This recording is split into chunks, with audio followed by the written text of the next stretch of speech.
tumeweza kuona namna ambavyo Wolper alivyoweza kumnyamazisha dada yetu Shamsa Ford kutokana na haya ambayo inayoendelea kwa kipindi hiki, na wengi wao wakasema kwamba kiukweli kuna kitu kikubwa ambacho Wolper ameweza kukizungumza. Sasa tuliweza kuona Wolper, Shamsa aliweza kueleza hisia zake akisema kwamba kiukweli natamani sana kuweza kuzungumza mengi ambayo yananisibu katika maisha yangu, lakini naona kuna baadhi ya watu hawatamani kuweza kujua chochote juu ya kila kitu ambacho kinachoendelea. Na leo hii ninakili na kuzungumza kwamba ifike kipindi na mimi niweze kutambua namna ambavyo maisha yangu yanavyozidi kusonga mbele, kwa sababu kila mtu anaamini kwenye kile ambacho anachokiamini, na wengi wao mara zote wanatamani kuweza kuona kila kitu kinakuwa katika misingi na mikakati ambayo iliyo bora. Sasa leo hii nataka nizungumze na kusema kwamba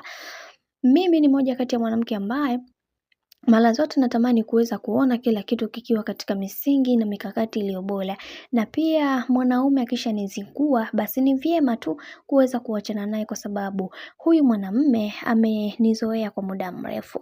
Sasa kwa hizi lawama ambazo alizoweza kuziweka dada wetu Shamsa Ford, tuliweza kuona Wolper aliweza kuingilia kati hili jambo na akamwambia kwamba ni vyema ukakaa kimya na kuelewa namna ambavyo unavyoumia, na anajua ni kitu gani ambacho unachokipitia katika maisha yako. Ifike kipindi uweze kuachana na kila kitu ambacho kinachotokea katika maisha, kwa sababu kila binadamu hakosi mapungufu na kila binadamu hakosi madhaifu. Hivyo ni vyema wewe kuweza kuhakikisha kila kitu kinakuwa katika misingi na mikakati iliyo bora, ila nina imani kwa uwezo wa Mwenyezi Mungu, Mungu atasimama upande wako na kukuhakikishia usalama wako katika ndoa yako. Hivyo ni vyema ukarudi kwa mume wako, kwa sababu kuna mambo mengi ambayo yanatokea katika maisha, kwa sababu tumeweza kuona baadhi ya watu wengi wanatamani sana wewe kuweza kuachika, na kuna wengi ambao wanatamani sana kuweza kuona ukifurahia maisha yako mara zote. Hivyo ni vyema